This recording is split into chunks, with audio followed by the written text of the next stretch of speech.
KMMU.org. That is Utah Main Street Media. And I'm your host, Dalane England. This is the Liberty Mom Show, because Liberty Moms are the original secretaries of defense. We are the real defenders of the home front.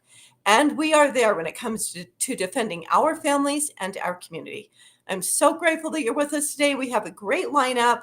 We're going to start with Jason Walton, that is running for the Senate. We also have Kris Kimball, who is running for the state school board. And so we're really delighted to have Jason Walton with us. This is the first time we've had him. He has 3 children, a daughter that just barely graduated from BYU, a son that is attending UVU in Orem, and sadly, a son who's passed away. And I don't think anybody knows what it's like to lose a child. None of us do unless we lose one. He is a graduate from BYU accounting, and right after that, he started his first business, and he actually owns 35 businesses in 19 different states. He has 3 businesses here in Utah, which means that he has enjoyed the free enterprise system created in America, which we're so grateful for. And now he also coaches other business owners. So helping others enjoy the free enterprise system and enjoy the prosperity and freedom that we have in America.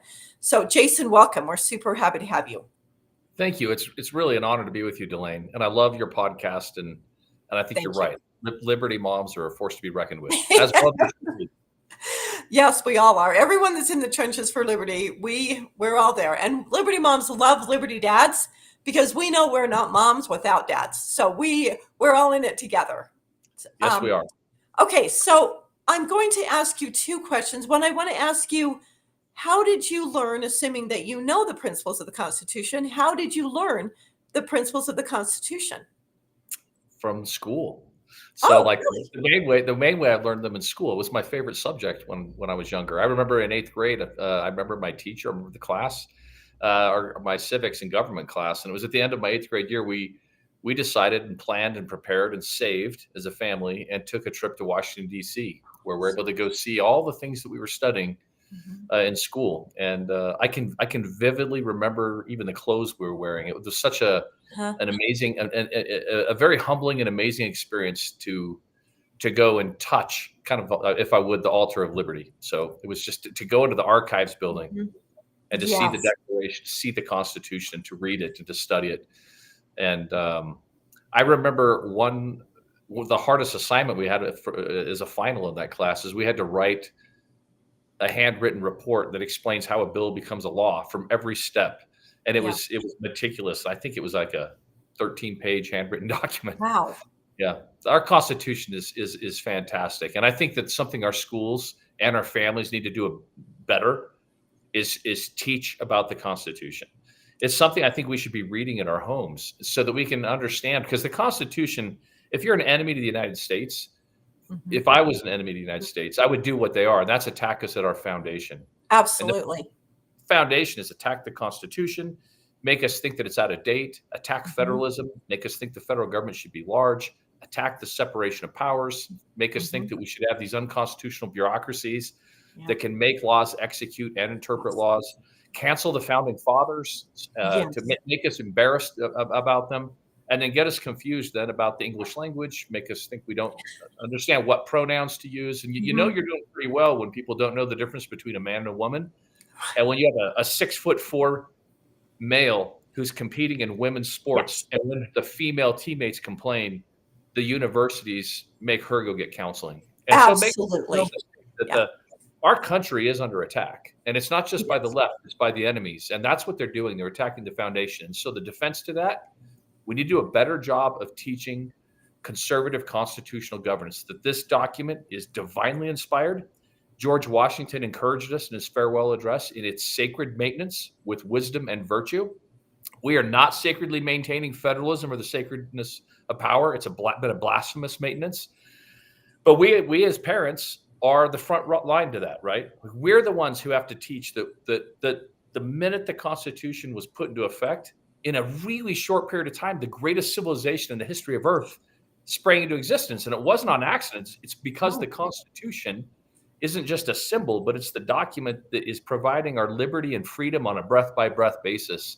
And we don't need to rewrite it. All we need to do is start following it. All the problems Exactly. that we have can be traced to the fact that we've fractured federalism and we've fractured the separation of powers.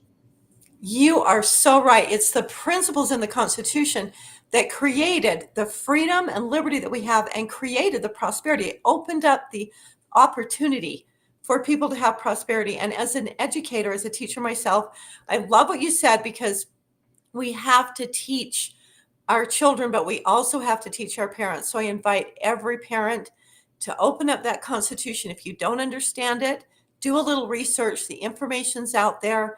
And I love that, because that really is the answer, is to educate and restore our moral foundation, because they have literally ripped our moral foundation out from underneath us. And we have allowed that to happen with complacency and with lack of education. And we cannot have freedom without morality. It is impossible for anyone. I totally agree. And Dalane, you're right that the mothers are the front line. You asked me how I learned the principles.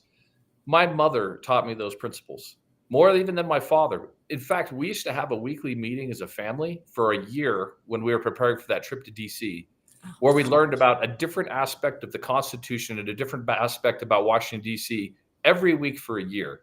And I just say that because my mother just recently passed away. In fact, her funeral is going to be this Saturday. Oh, wow, Jason, I'm so sorry. Wow. I appreciate that. That's I appreciate it. very Her name's Trudy Walton, and I want to pay her the homage and the respect Let's that she do. deserves. I owe her everything that I am and ever will be. I love her and I'm grateful for her, and I miss her.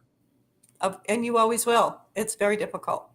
So yeah, this is a difficult time for you to be trying to deal with that. And so my heart goes out to you on that. It's very difficult. But and what a great legacy she has left to teach you and your siblings and your children these principles that are essential to our happiness, literally. And expect nothing less from a Utah mother. Absolutely. I think you just answered my next question, but I'm going to go ahead and ask it. Is like, why did you decide to run? Look, I ran for the United States Senate to save America.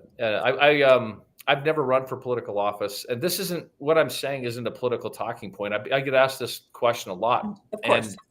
And the long answer is I have friends who've done a better job in civic duty than I have. As you mentioned earlier, I've mentored thousands. I mean, even on a day like right now, I'm mentoring over 1,000 young people, and so I've been pretty busy, and I'm proud of that. And you mentioned, for example, that I'm in 19 different states. Just since I've been running, I'm now in 26 states. So wow, that's serious. That's just the last 3 months.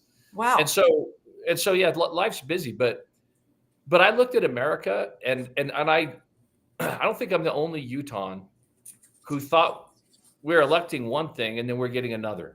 Absolutely. And so I don't want to be aggressive about this, but I did my research on who the main contenders were and came to my own conclusions. And I did, maybe a little bit of a deeper dive than most do. And I just was not comfortable voting for them. So obviously, whoever wins the Republican primary, I will vote for.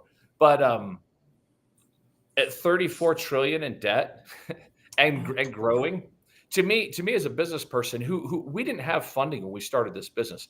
My wife and I literally started in our garage, and through being very thrifty and managing budgets, build it from 0 people to thousands. And so it's really hard for us and for me to watch our government behave in a way that the Utah households don't behave that way, and Utah businesses don't behave that way.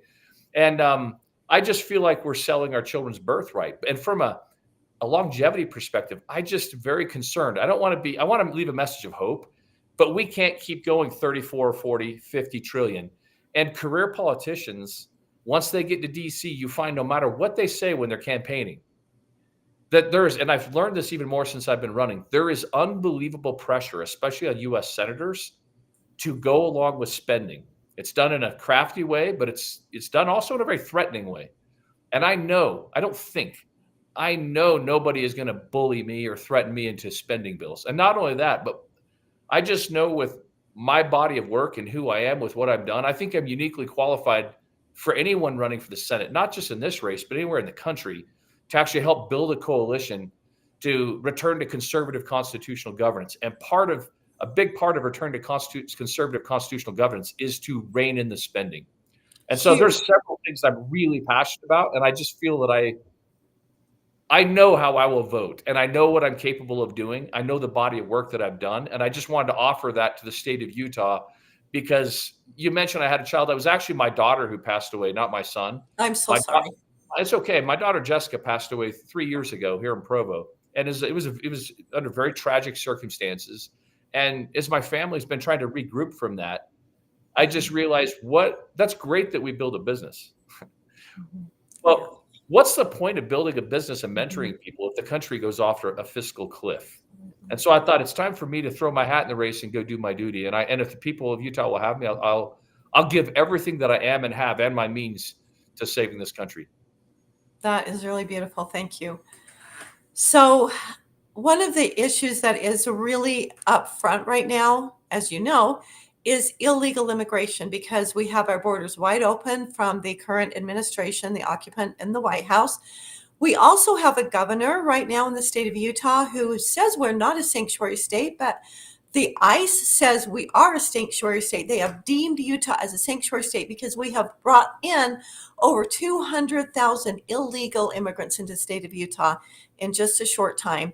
And it's not like some of those aren't good people. Absolutely. Some of those are good people and good families. But we know that also drug dealers, sex traffickers, criminals that have been allowed to come in our state, which we know costs us a lot of money. Where do you stand on illegal immigration, and what do you think we can do about it? Well, let me be clear. Joe Biden and the Democrats are business partners with the Mexican drug cartels. Yes. Don't let anyone tell you differently. That's exactly what's happening. And what's happening in this partnership is that Joe Biden perceives that all the illegal immigrants are going to benefit him and the Democrats in votes. And the drug cartels are experiencing like a 20-fold increase in human trafficking revenue, and more than 20-fold increase in fentanyl and meth and heroin trafficking. In fact, fentanyl overdosing is now the leading cause of death for Americans between the age of 18 and 45. The part about that's sick is it's preventable. It's totally preventable. So when I watched the State of the Union, I'm just telling you what happened. And I watched Joe Biden, the Democrats, as they're trying to pass a $60 billion boondoggle bill, chanting at the Republicans to get it done. I literally had to take a little bit of a walk to let off the energy. It is so hypocritical and misleading that it's a lie. It's a lie. All they have to do is end, catch, and release and implement stay in Mexico. Dalane, I went to the Mexican border, and I was in the same truck that Ben Shapiro was in when he toured the border. I went to the Tucson sector, and the vice president of the National Border Patrol Union showed me specifically how Biden and he didn't say this, but I'm saying it. He showed me what the cartels were doing. I'm saying it's how Biden and the cartels are doing it together. There's 3,000 illegal immigrants coming across just the Tucson sector per day.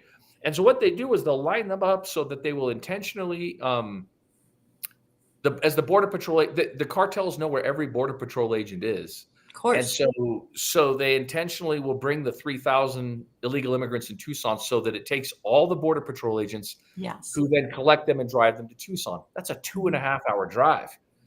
And that's where they process them. And by process them, I mean give them a phone, a bed, some of your money, and then a plane ticket so they can fly into your Utah communities, into Richfield or Bountiful or Uinta Basin or San Juan, where I'm from.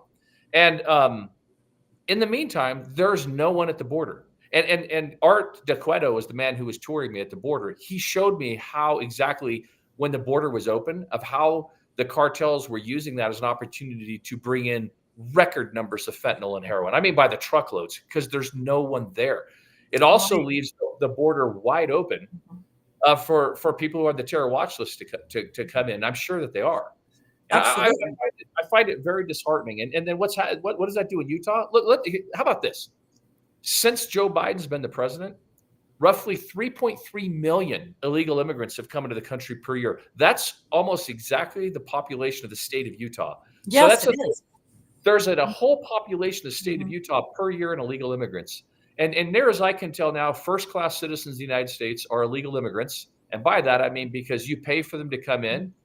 There is no more rule of law. You pay for their education. You pay for their health care. Second-class citizens are people like you and I, Dalane, and the regular citizens of the country who have to pay for everyone else. And unfortunately, the third-class citizens are our veterans. And I find that deeply Oh, disturbing. absolutely. It should be the other way around. We should be taking care of our veterans first. Yes. And all of our policies should be going to reward people for doing things correctly, legally. Legal immigration is important in America, and we just botch it. We just have absolutely botched it. But I think it is more than asleep at the wheel. It's gross negligence of what's happening at the southern border, and it needs to stop. It needs to stop like this afternoon today. People talk about they don't want to elect an immoral president. I don't know anything more immoral. There's other sins that are immoral besides sexual. I don't see anything more immoral than what is happening in our current administration, opening our border this way, allowing people to come in here and murder our citizens, taking advantage of our citizens, bringing in the drugs and the sex trafficking, but also having us pay for someone else. That's immoral. And we talk about, especially in Utah, where a big issue in Utah is the homeless, and the homeless is being created by this administration, by the drugs, by the cartel. They're creating, because homeless people are mostly on drugs, on drugs, and mental illness comes from teaching children that they can be any sex that they want. That creates massive mental illness. Especially when you start doing it in your schools. Exactly. Teaching any form of sexuality in the schools, that needs to be left to the parents. And I really hope we get some better school board people in and better leaders in the state of Utah to get that fixed immediately. My daughter took her own life. And so as a result of that, I've been in the community to try to help save lives very actively. And I'm firmly of the opinion that when you teach sexuality and things like this, Yes. and allow hormone therapy and transitioning, but especially just teaching sexuality and confusing Teaching kids. Sexuality for teens, for young people. Teens and younger, why don't we just leave all of that to the parents, like all of it? Mm-hmm. Because it is parents' job, that when you sexualize young people, it creates mental illness. Having children that have been sexually abused, I can tell you, it creates so much conflict, because there's so much conflict that happens in the brain when you're being sexually molested and abused. Yeah. And so there is such an overwhelming amount of problems that are happening that, as you spoke, are preventable. And what we need to do is stop putting Band-Aids on the problems and go stop the problems from happening. We need and as you mentioned, it's I think I said abusive, but as you mentioned, you talked about the immorality of the current administration, and I couldn't agree more. And we could do a 4-hour podcast on just all the different ways that the administration is immoral. But the thing that I think is the most disturbing is all these things are known by the Democrats. It's a willing business relationship with the cartels, and the collateral damage is our citizens and our children. That's the collateral damage. It is. And America, as a nation, a light to the rest of the world, it is collateral damage. Agreed. Okay, so one of the other issues that I feel very passionate about is the debt ceiling limit. And it's not just the Democrats that have raised the debt ceiling limit numerous times. We cannot just blame them. We can blame them, but we can't blame them alone, because it has been a lot of Republicans that have voted for that. I'd like to know where you stand on increasing the debt ceiling limit. Oh, look, Dalane, this is why I'm running. So this is the thing that I find so revolting, is that of course I don't want to increase it. Not only that, like my crowning focus would be to get a balanced budget amendment passed. Now, when you say a balanced budget amendment, you have to be careful on how you say that, because some people might increase taxes to balance the budget. Absolutely. Yeah. And I don't want to do that. So I think that if you add a caveat to it, that your spending can never be higher than 18% of GDP. We've been seeing our country spending between 20 and 24%. During COVID, I think it got almost up in the 30% range. So if you have a balanced budget amendment, but you add to that the caveat that it can't be higher than 18% of GDP, I think that will put us in a healthy place. But that is my main objective, is to go and bully and push all the other senators and everyone in Washington I can unapologetically into getting that balanced budget amendment passed. And you know what? We can do it so easily, because we don't even really have to have an amendment, although it kind of holds people. In our Constitution already, in Article 1, Section 8, it's very clear about what Congress can spend money on. And our Yep. problem is that we are spending money on things that are not in Article 1, Section 8. There's That's only right. 20 things. There's only 20 constitutional things that Congress can spend. If we just went back to spending money on those things, we would be well below our GDP on spending. And we So would I restore. totally agree. And where those abuses happened in Article 1, Section 8 is obviously people take a very liberal, not you Yes, and I, but a very right. liberal interpretation of the necessary and proper clause, Yes, the well, the elastic Commerce clause. Clause, in the Commerce Clause in Article 1, Section 8.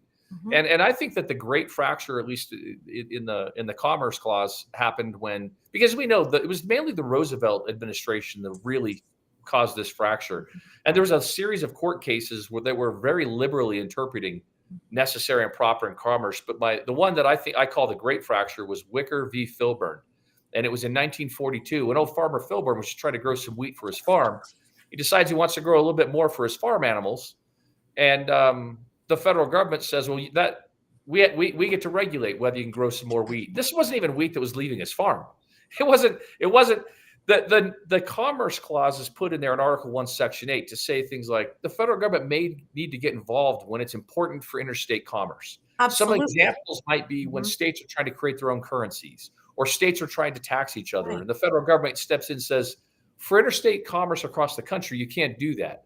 But if the federal government can come in and regulate whether farmer Filburn can grow a little bit more extra wheat for just his own farm animals, then the federal government can regulate all of us anytime, Everything. anywhere, and they have. And they have. And that's why I call that the great fracture. So returning to conservative constitutional governance, a great point of that is to patch up the fractures of federalism and the separation of powers, to eliminate all non-constitutional government spending. We could also do a 4-hour podcast about that. And yes, an example, and I will look forward to it because I'd like to do that.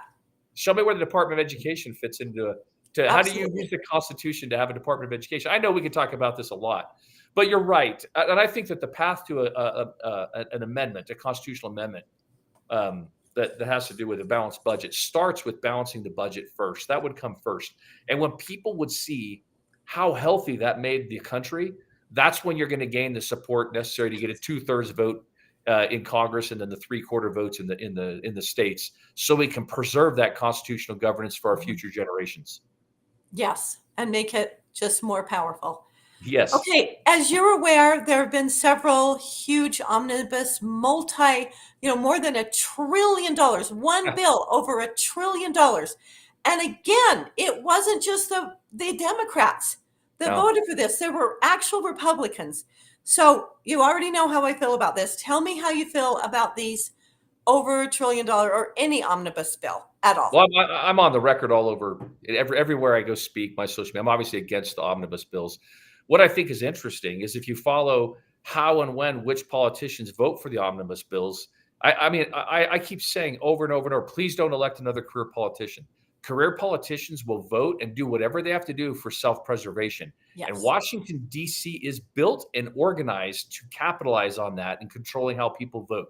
So I'm not going to call out any senators or congressmen by name, but I'll say if you watch how they vote in non-election years versus election years, I see disparaging things that make me feel that they're being pressured to changing their votes.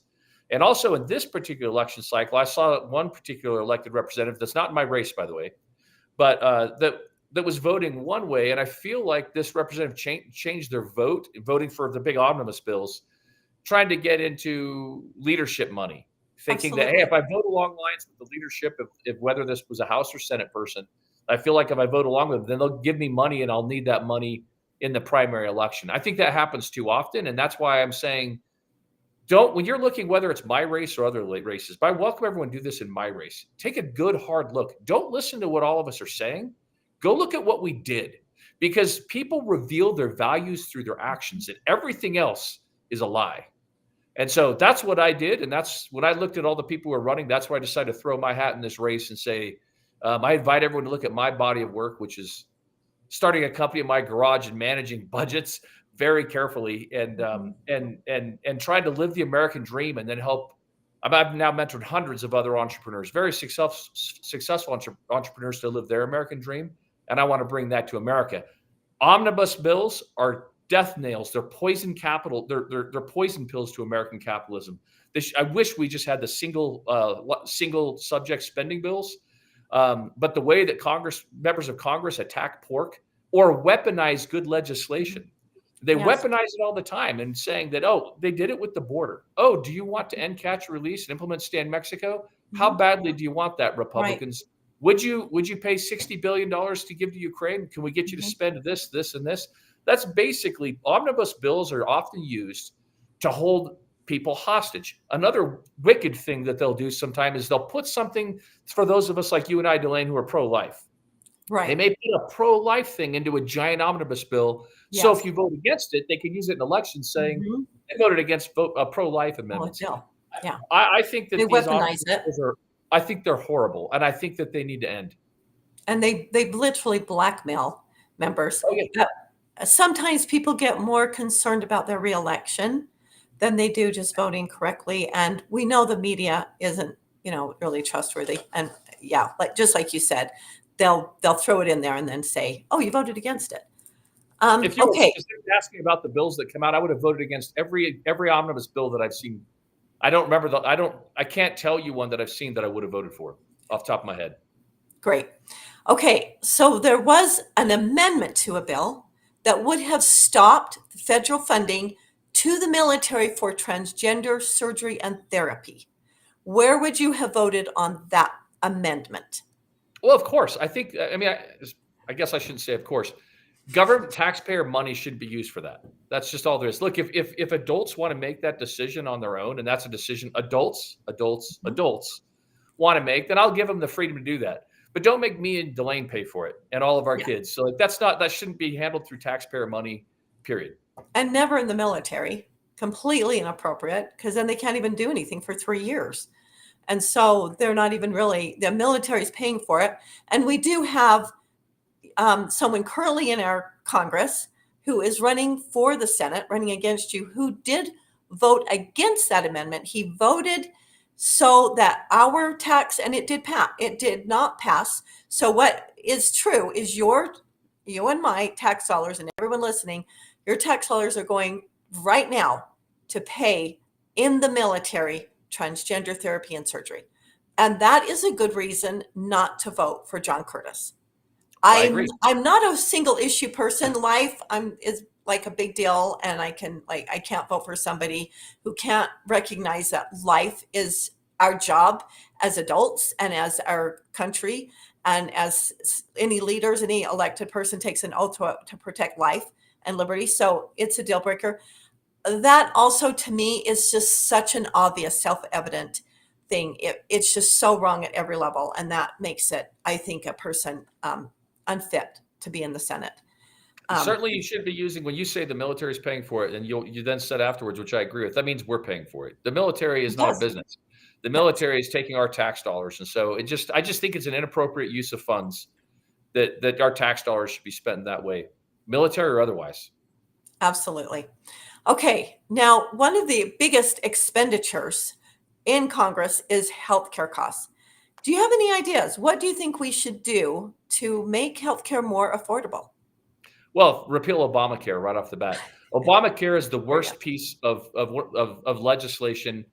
I think it's the worst piece of healthcare legislation, maybe in U.S. history. Mm-hmm. So, and we need to just stop passing these Marxist type, communist type bills that, like, look what it was promised to us that would lower costs and increase the value of healthcare. But anybody who understands a free market of economy just a little bit understood that was a lie right out of the gate.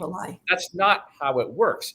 Our costs have skyrocketed, and then the quality of the healthcare that we get went down. This is what the founding fathers understood when we talked about conservative constitutional governance and the fracturing of federalism.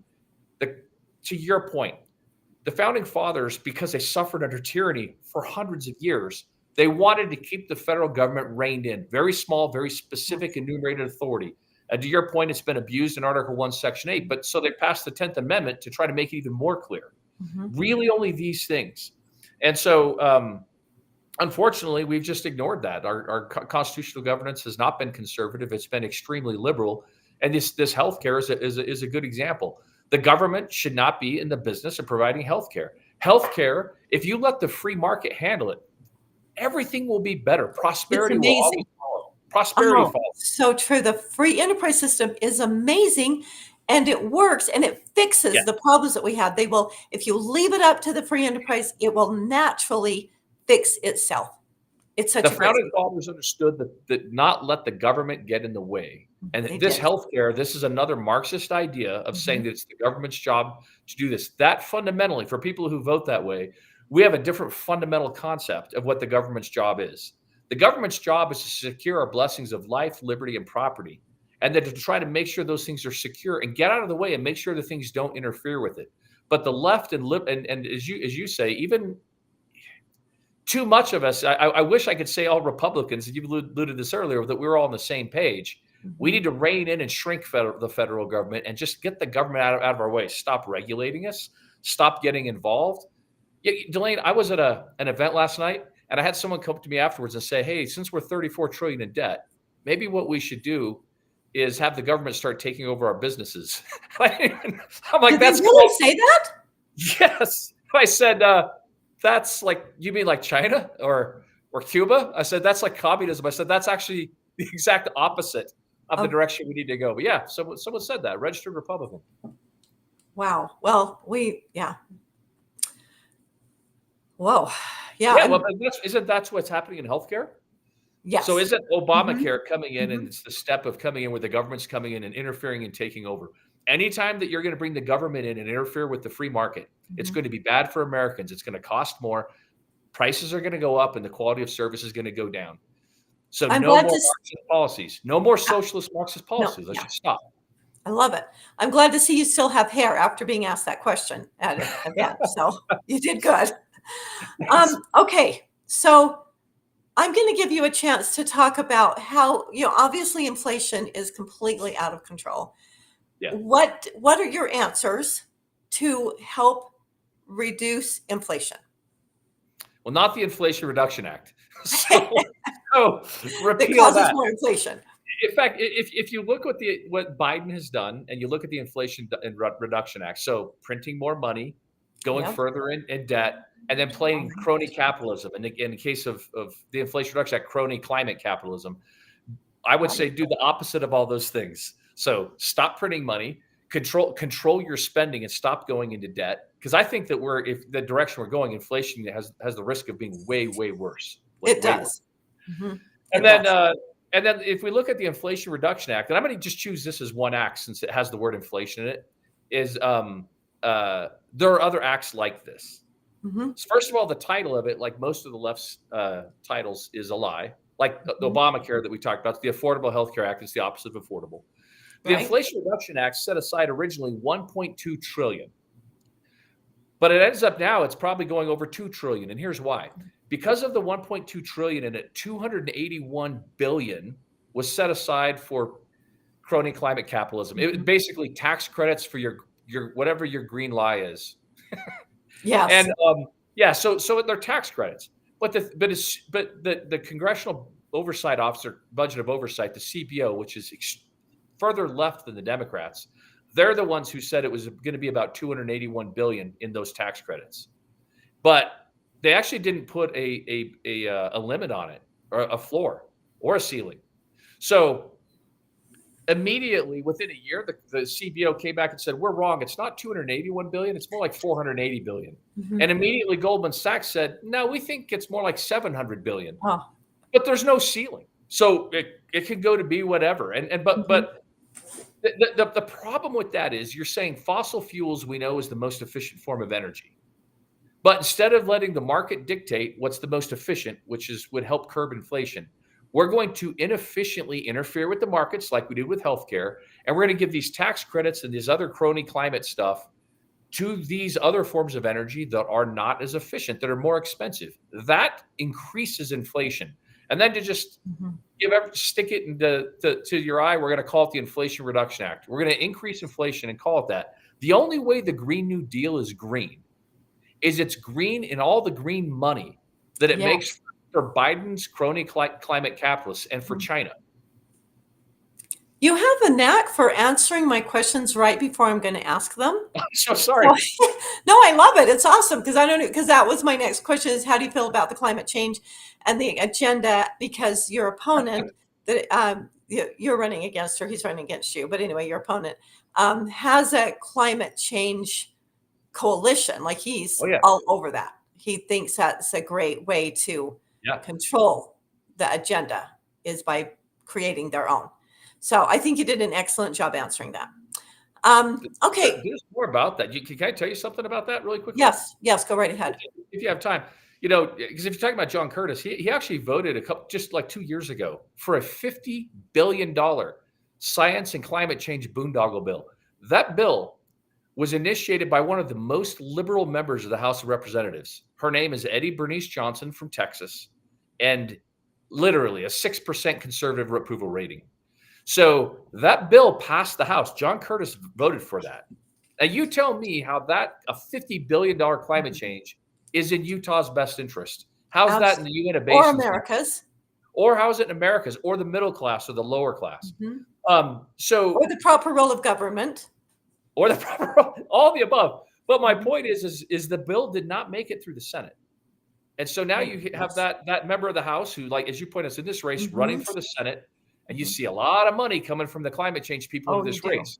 Well, of course, it's a good investment for them because they'd like to get that bill through the Senate. But when it comes to climate change, look, there's three things, and I think this isn't new. One, is the climate changing? Two, are people causing it? Three, what can we do about it? Well, is the climate changing? The climate's always been changing and always will. That's what climate is. Of course. Number two, how much are humans causing it? I think that humans and every other thing have some element of influence on how much the climate is changing. Absolutely, I do. How much? We don't know. But the number three is the stickler. What can we do about it? Almost nothing. Versus all the studies, there are so many lies that are being perpetuated to try to destroy the U.S. economy, and they're being fed by the left and by our enemies and by China. When China's building 2 coal plants per week, and then trying to pass, and then the Biden administration is passing bills that limit where we can drill for fossil fuels, the limit where we can mine even the minerals that are going to be put into electric batteries, and then passing laws about how many of our cars need to be electric. In the meantime, China is like buying the same mines where Biden's stopping us from mining these minerals. China's buying up those mines all over the world. So you tell me who's actually writing our energy policy? Is it the left or is it China? So when you start hearing about these weird business relationships between Joe Biden and Hunter Biden and China, and Joe Biden and Hunter Biden and Ukraine in the past, I think it's a fair question. In fact, I think it's an important question that all of us Americans should ask and say something doesn't seem right. It looks like that our president and his family are a crime family that are partnering with China, Ukraine, and Mexican drug cartels in ways that are not in the best interest of the United States of America. Yeah, and like you said, I mean, it's just so obvious to really anyone can understand that when all China and all these other countries are continuing, we don't really believe it, because if you use any degree of self-evident truths, or you do any research, you can see that creating batteries and then disposing of batteries is anything but green. It takes more resources. It takes more resources to create them. And then when you're done, we're going to have landfills filled with batteries and that kind of green energy. It's not green at all. I mean, it's green in the way that it makes a lot of money for certain people, but it's not very friendly to our environment. So certain people, and it's usually crony climate, people to the Biden administration, and then green to China, and so the people who don't have our best interest in mind. They're laughing all the way to the bank as they take advantage of us. Laughing all the way. We know they don't even believe it, because they wouldn't have all of these beautiful homes and condos and things like that right on the coast if they thought that the sea level was raising. I mean, a lot of things they do, they use more energy. They fly their private jets all over the world, but they don't want anyone else to. So we can see that they don't really believe in the things that they're spewing. They don't. You're repeating what I said earlier. Stop listening to what people say. Watch what they do. Everyone reveals their values through their actions. Everything else is a lie. That is what Christ taught. Judge a person by their fruits, not by what they say, judge them by the fruits of their labors. That's how you can tell what someone really believes in. So true. Okay, so Jason, what do you think about reaching across the aisle? Do you think there are times, would you be willing to? What's your take on reaching across the aisle? I think that that's like a gotcha question to most people, because it looks to me like Mitch McConnell has done a great job of reaching across the aisle. And as a result, he probably gets the runner-up MVP for Schumer in the Senate for passing the Democrats' agenda. And so, Well said. Well said. so I mean, that's my short version of it. I want to reach across the aisle and pull people over to our side. And I think that what we need, one of the reasons we need more business people like me, is I think the left has actually done a great job of marketing. We've mentioned a couple of those things: the Affordable Health Care Act that's not affordable, the Green New Deal that's not green, the Inflation Reduction Act that actually does the opposite. And in the meantime, when people on the right, conservatives, speak up, what are we labeled? You're labeled a bigot, an insurrectionist, and a racist. That's not on accident. I mean, in the business, we work very hard to control and market a brand, but we also want to try to help control and market our competitors. And that's what the left's done to us. And we need more people. I just don't think we as conservatives have done a very good job of protecting ourselves, and we've allowed the Democrats to run roughshod right over us. I really look forward to getting in the Senate and bringing my expertise in branding and marketing to help protect us from the left incorrectly and unfairly branding us, but doing a better job of branding our ideas and policies. And I think that if we do that, then we're going to find that it's going to be easier, because there'll be peer pressure from people's constituents to start coming along with more of our programs. And an example would be Utah lands. I don't want to take up too much of your time, but the way we talk about Utah lands, I think, is not very effective. I think if we market those land issues better, we get a much better result and find out that we'd be able to get a lot of our land back. That is such a very important point, that for us as Utahns, I know you'll be in the Senate really representing not just our state, but representing the United States. But our lands are very important to Utah, to our survival, and it really impacts our taxing and our education. Cool. And so, that is a really, really big issue. It's huge, actually. For me, it's top of mind, because it just comes directly into our children and their education in schools. And I think that that's something I really want to fight as hard on that as almost anything other than reducing spending. Yes. Okay, so I just want to ask you really quickly, what do you have anything else you want to talk about drug addiction? We talked about it coming over the border, but it is a huge problem. We're losing so many of our children, and even above children, even some of our adults. Do you have any ideas on that? Do you have anything you want to share with us on drug addiction? Yeah, let's go to the source of the problem, which you've already said. It's the open border. So I'm telling you, there's more than a 20, 30-fold increase of fentanyl, meth, and heroin pouring across the border. We know it, and we're doing nothing to stop it. And that's such gross negligence. Everybody should just be voting the Democrats out of office. This shouldn't be a bipartisan issue. The drug problem and the epidemic is because of what's happening at the border. That's what's happening.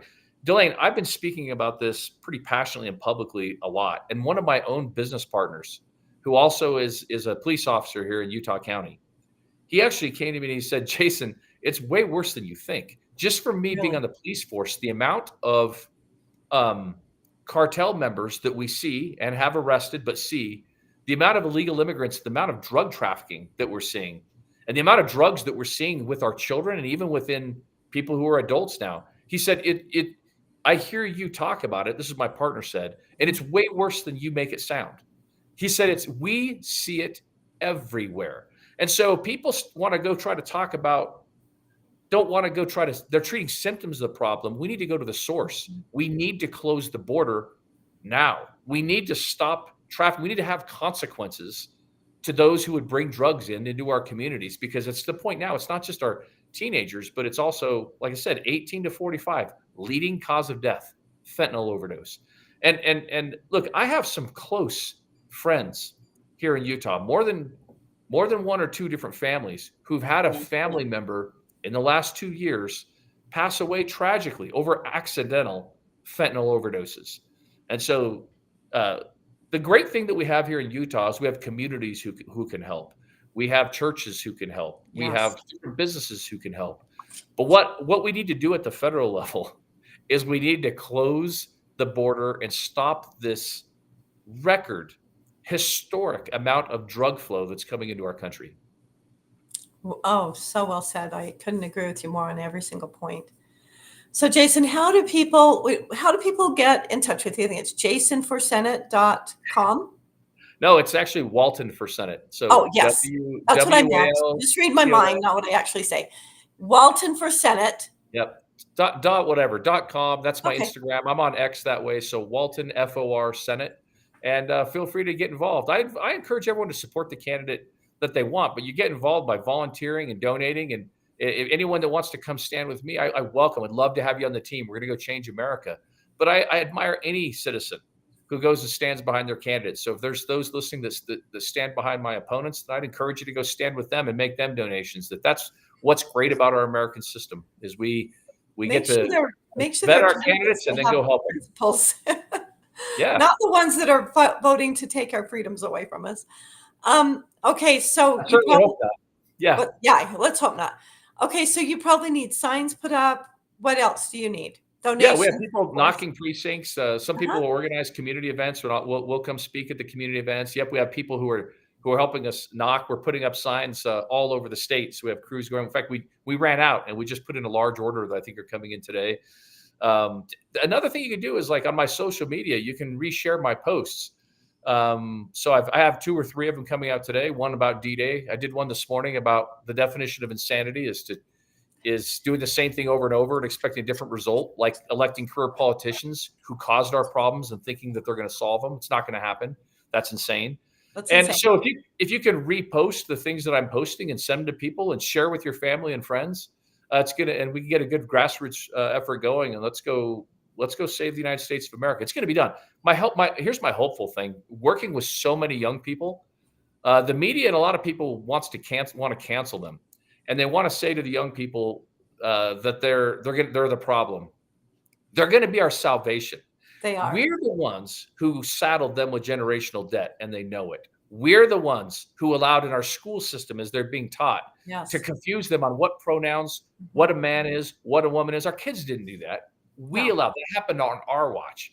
And I'm telling you, from the more than 1,000 that I'm working with right now, they're waking up to it. And I think you're going to see over the next 7 to 15 years, kind of what happened after the liberal 60s, and we made it to the more conservative 80s, that our young people are frustrated of politicians now inability to balance the budget.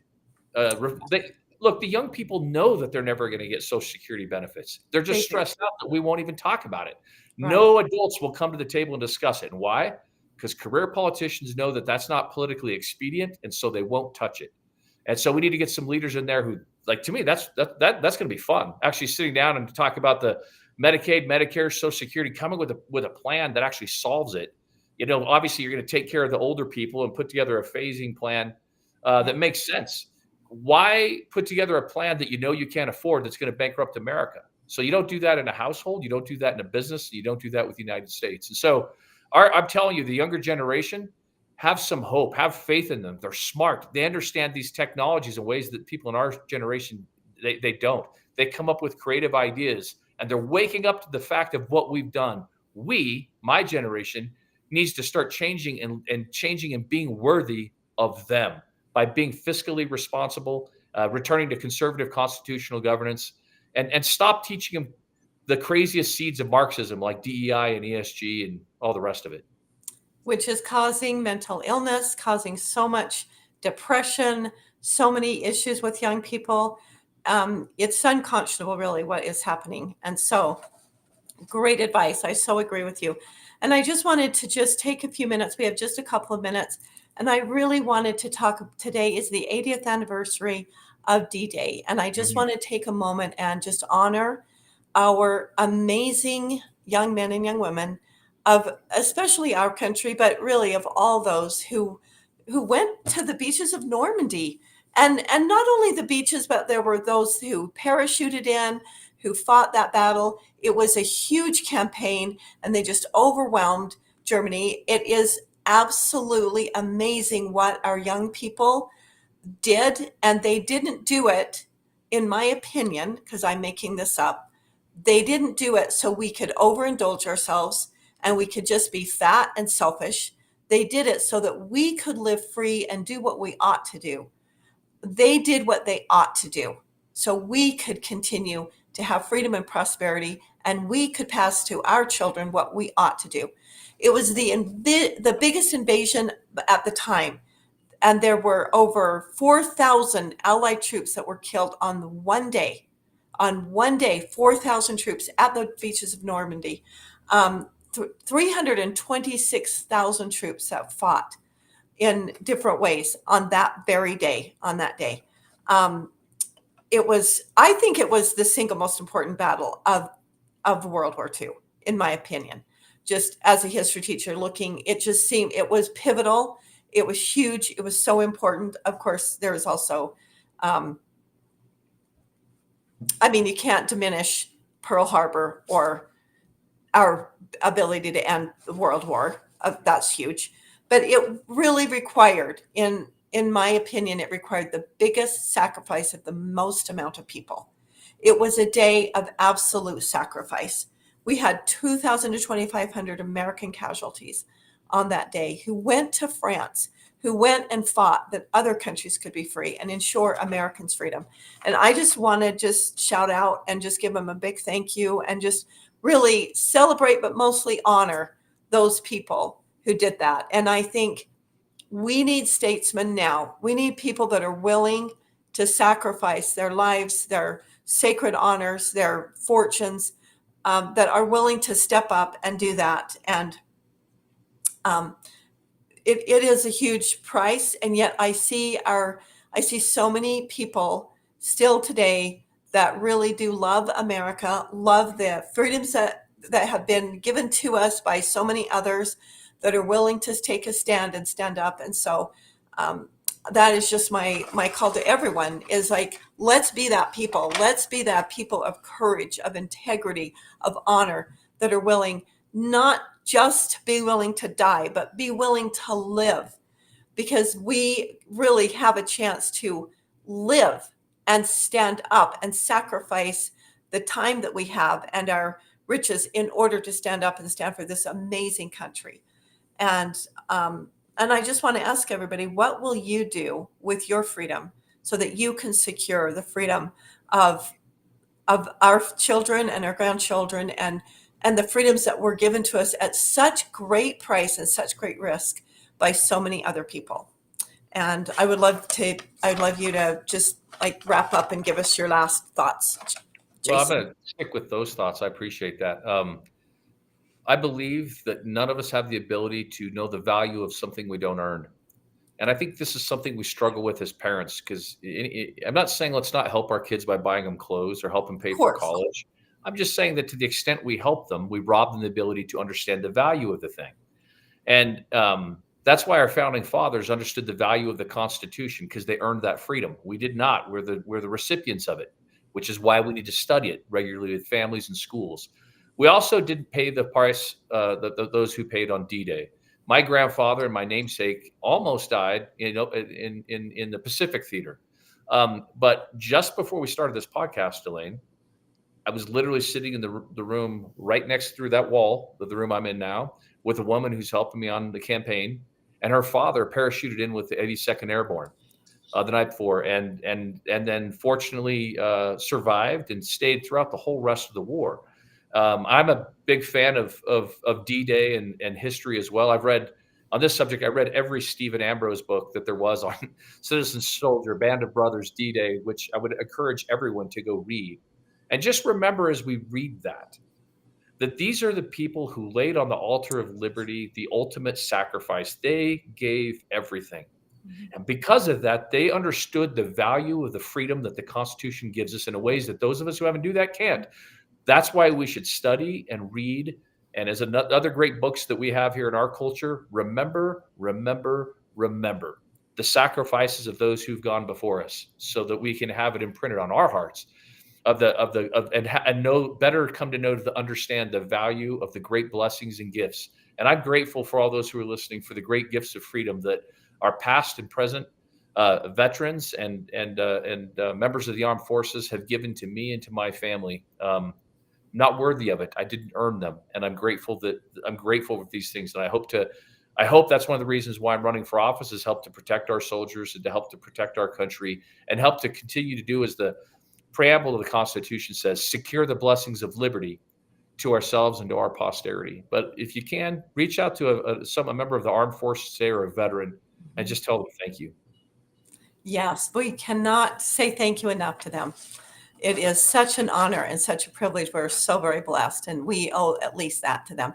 And, I would invite people to take a moment, if you have time or they have time, to just say thank you and say, we appreciate you, and have a conversation, because none of them are young. We're lucky to have some alive. If you can learn a little bit about and record their stories, and some of them are starting to open up. I know my father fought in World War II, and my father did not like to talk about it. He would not talk to us. I tried all my life to get my dad to talk about it. Sure. And when my dad was 72 years old, he went to the doctor, wasn't feeling very good. He went to the doctor, and the doctor said, "Oh dear, you have 4 kinds of cancer. You have 2 weeks to live. You need to go home and you need to get your life in order and prepare, because there's nothing I can do." And my dad came home. He was very heartsick about it, but he wasn't willing to be defeated. He'd been through hard times before. And so he decided to change his diet and tried to we started doing research, and we did a lot of things to help him. But he came to me that weekend, and we just had this really wonderful moment. And I feel I didn't ever ask my dad permission to share this story, but I'm sure he would allow me to. He said, "Dalane, I know why I have cancer." And I said, "Why, Dad?" And he goes, "Because I hate the Japanese." But he didn't say that. That I hate the Japs. I hate them. I have a heart full of hate. And he says, and that has caused my body to have cancer throughout my body. He had 4 kinds of cancer. And we spent the weekend, our entire family was there. We fasted and we prayed, literally for 3 days. And my dad came to me not long after, and he said, "I have cleansed myself. I have surrendered my bitterness.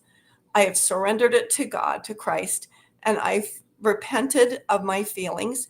Now, he did, when he shared that with me, he also shared some of the horrific things that he had been through, the horrible, horrible things that had happened to him, and the horrible things, even more horrible, that happened to his friends that he witnessed and experienced.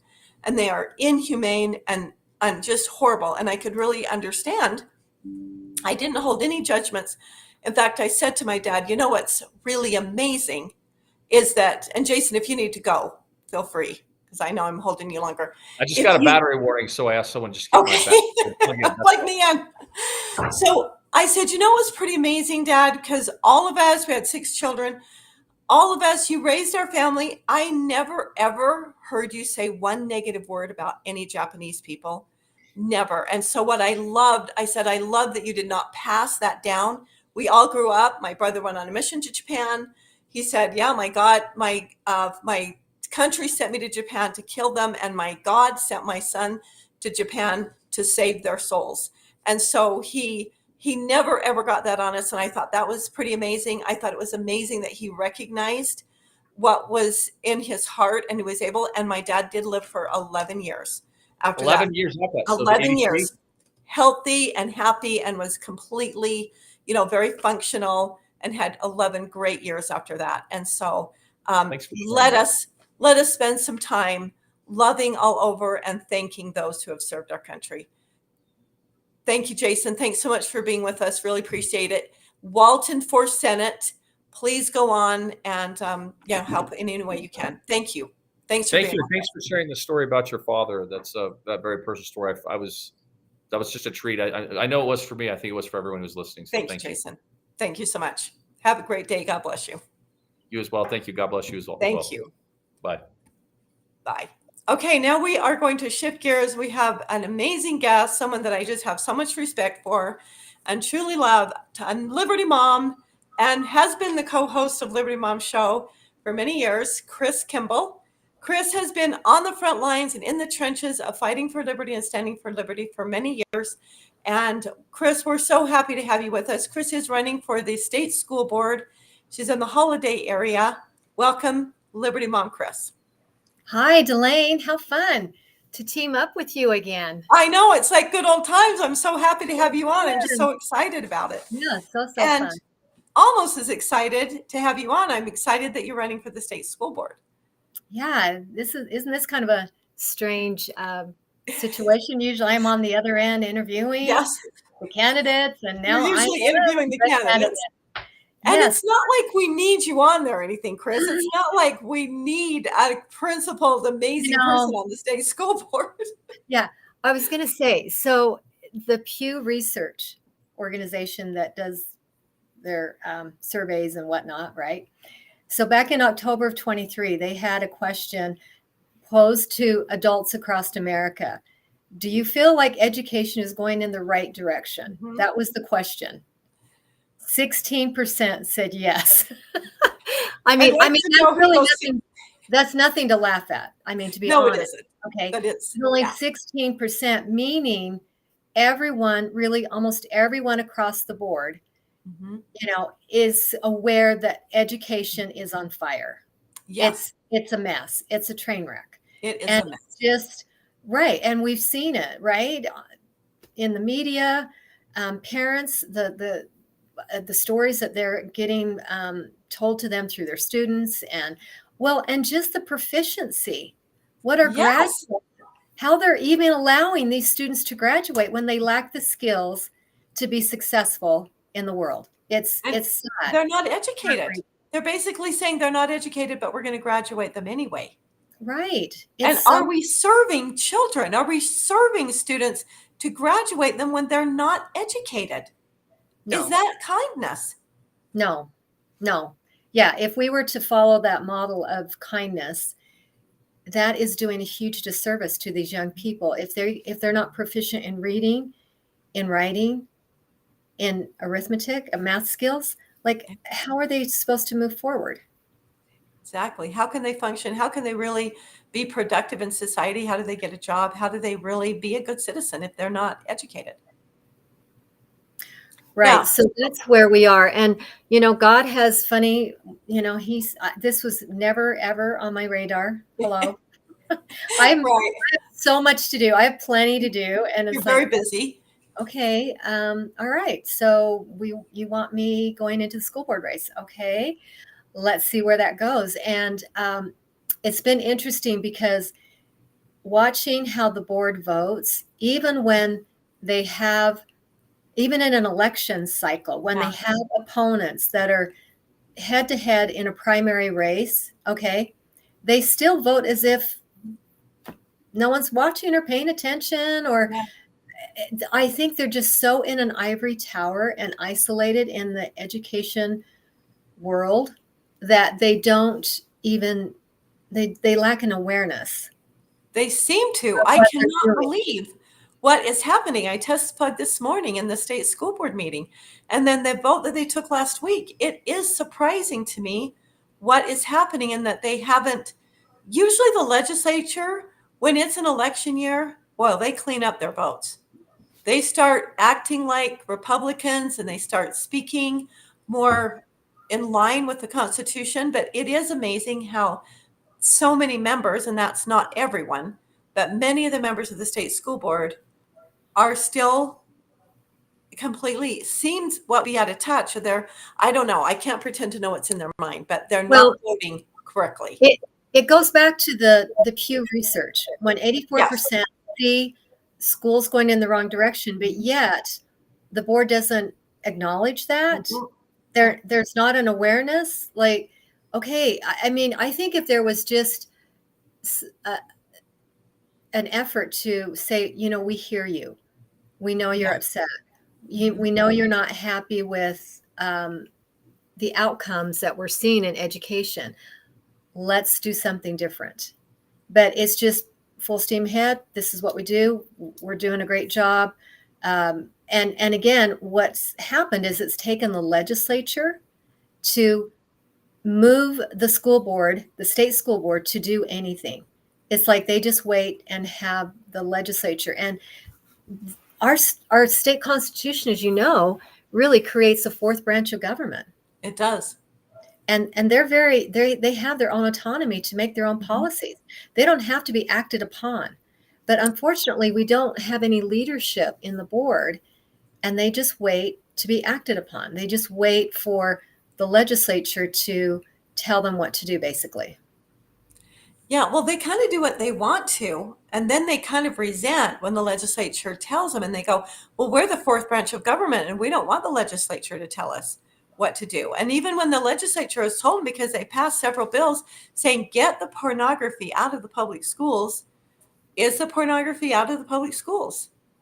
No, they haven't taken. They've created this really elaborate agenda how to do it. Right, because what happened, there was a bill. I mean, Ken Ivory has been, yes, as you know, on the front lines trying to address offensive material to minors in our schools for how long? 2 to 3 years? At least 3 years, yes. And see, the board could have just done this. They could have done it on their own. They could have done it on their own. Why do we need a bill? But we had, even when his bill was going through, there was an attempt to kill that bill in the Senate. Mm-hmm. Right? Yes. So what did they come up with? They came up with this little policy, is I guess what you would call it, where if, I believe it's 3 districts, if 3 districts find the same particular material, book or whatever, resource material, if they find it offensive, then it's an automatic ban from all libraries across the state. Okay. And even then, the PTA was opposed to that bill. They're still opposed. Yeah. Because it could be leaving out some children, and it might affect how they identify with themselves. I mean, one of the books, I was at a meeting with Ken Ivory, Representative Ivory, a couple of weeks ago with the Utah GOP. And he was a convention winner like I am. We won at convention, and so we're convention nominees and still face a primary. Yeah. But he just, I don't have it here on my phone, but he was just talking about the new book that showed up in the libraries that was talking about having, teaching the kids how to have sex basically with dead people. Right. Yeah. And I mean, really, we want all of our children to know how to do that? Yeah. And I actually pulled up the book, like he brought it up and I found it. You can find it on Amazon. I was going to order it because, you know, you have people who have been misled by the media. Yes. And misled by the PTA, for one, right? Right. Because there's these materials. The UEA, the PTA. Yeah, the UEA. Misled. Yeah.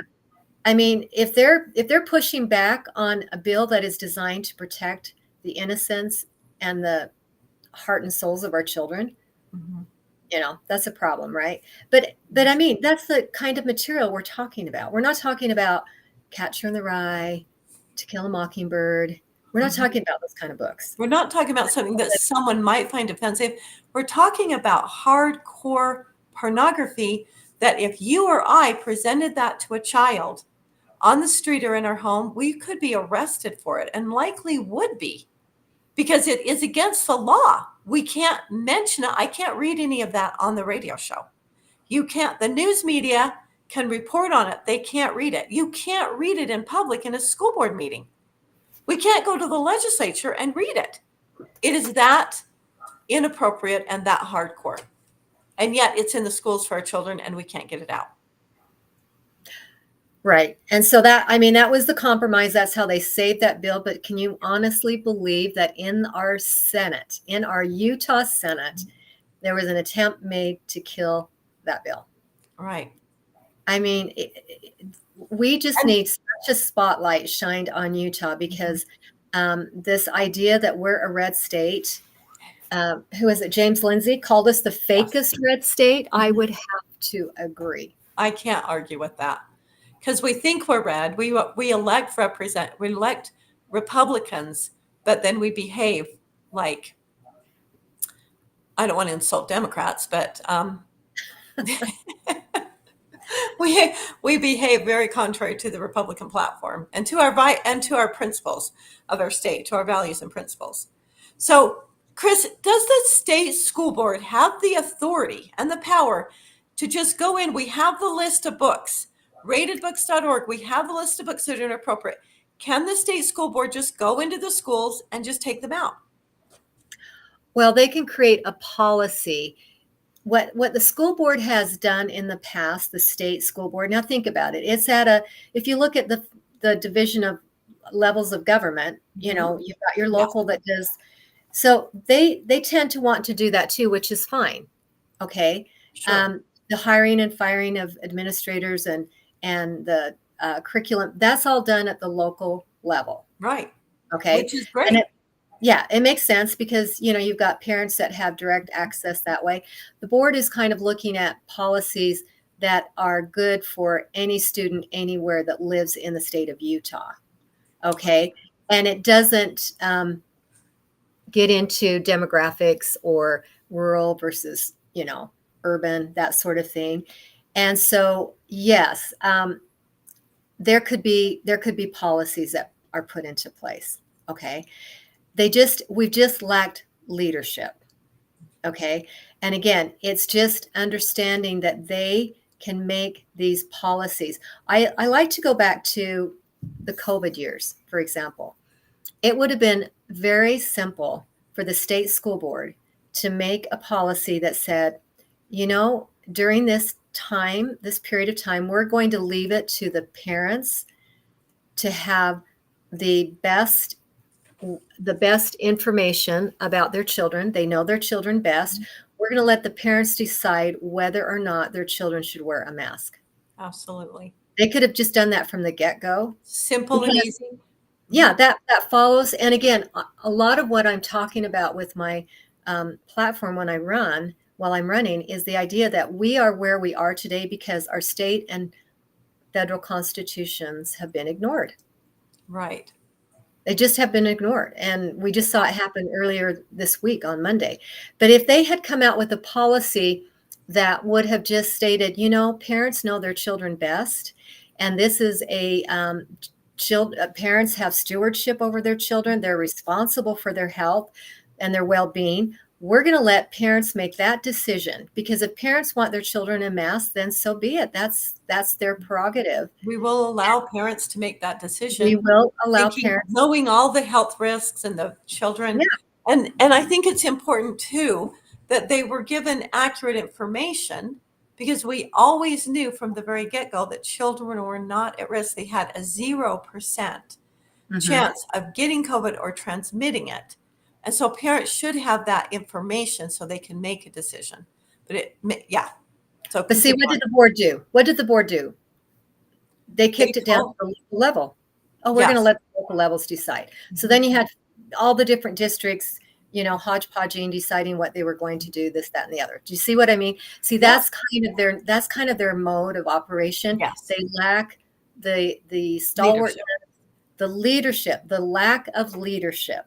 And yet my opponent is so interesting because she just sent out a text to the constituents stating that she had experienced leadership. And I'm going, really? Okay, in what? I mean, the school, you've got parents up in arms. You've got teachers who are being,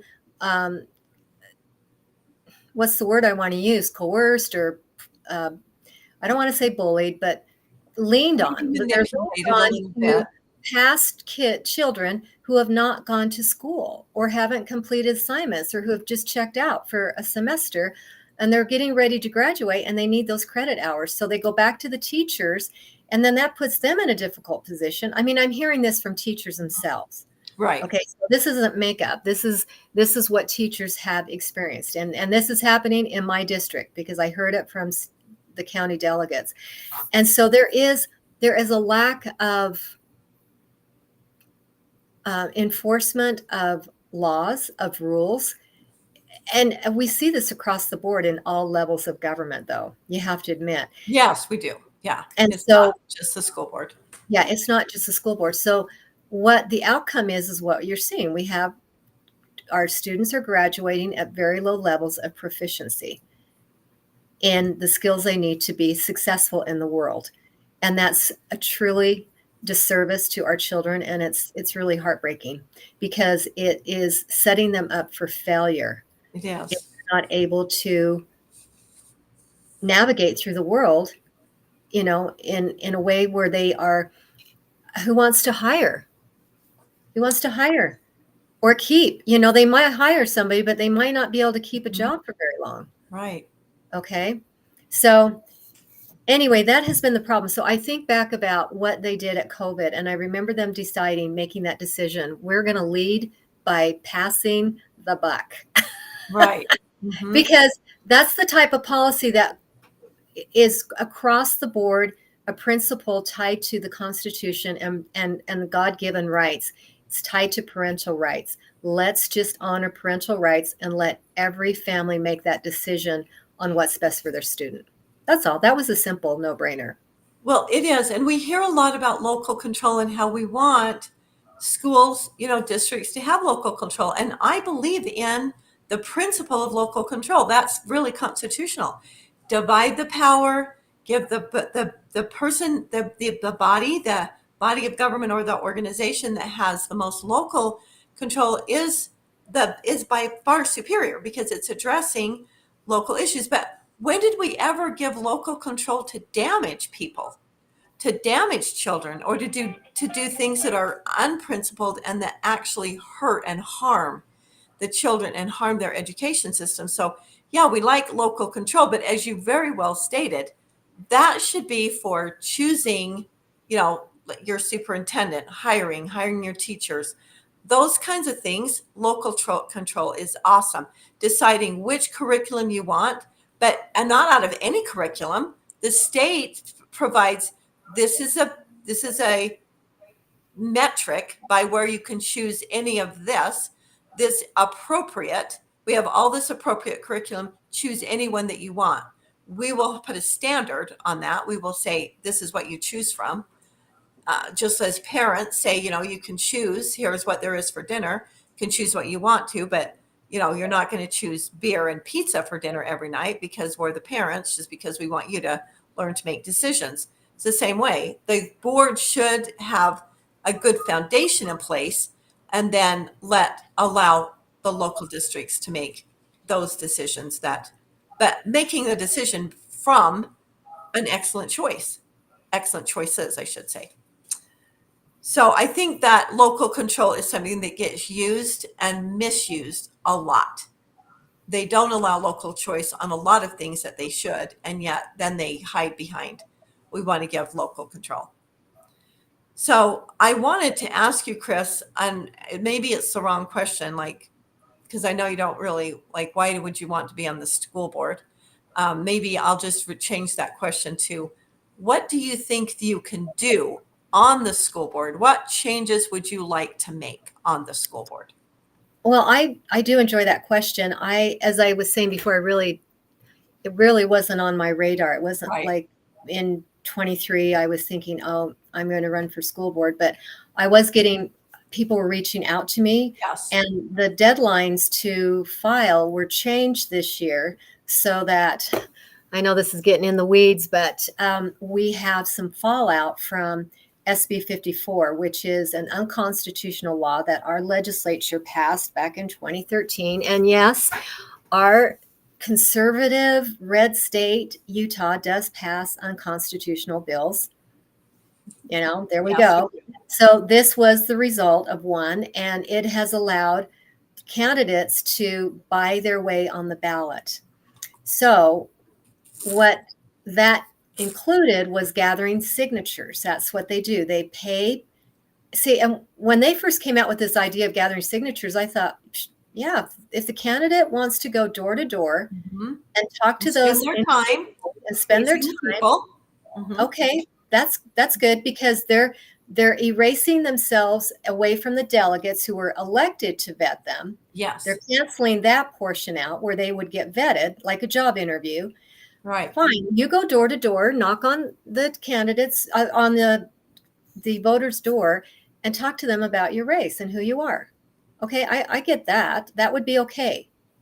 But that's not what happens. They hire young people. A lot of them are out of state. Now they can have in-state, but they just hire companies to go out and gather signatures. And they pay, I don't know, $15 a signature, something like that. And they never talk to one voter. ever. Right. The candidates don't talk to voters. No, they're just out spending their money, gathering signatures, buying access to the primary. They're just using money. They're bypassing the job interview that they would have had normally through the Republican Party, and they're just showing up on the ballot. So because of that, candidates that were gathering signatures had an unfair advantage over those who were honoring and respecting their party platforms and bylaws. Okay, so each county party has their own bylaws that tell the candidates how they run for office, what the rules are, this, that, and the other. Well, you didn't file for office until March. Right. Okay? But people gathering signatures were out knocking on doors, getting that candidate's name out in January. Right. Well, okay, that's a 2-month advantage where your opponent is out getting their name in front of the public while you're waiting to file in March. Right. Exactly. So it took a couple of years for the legislature to kind of catch on that was very unfair. Okay, and so they had to pass a law, and now everyone files in January at the same time that you file to gather signatures. So that changed for the first time. So I'm sorry, that was a long, but it's a very educated, you need to be aware of why that happened, because it was Very new, important. different. Mhm. It caught people off guard. They're going, whoa, we just finished with Christmas and New Year's, and now you have to, run for office.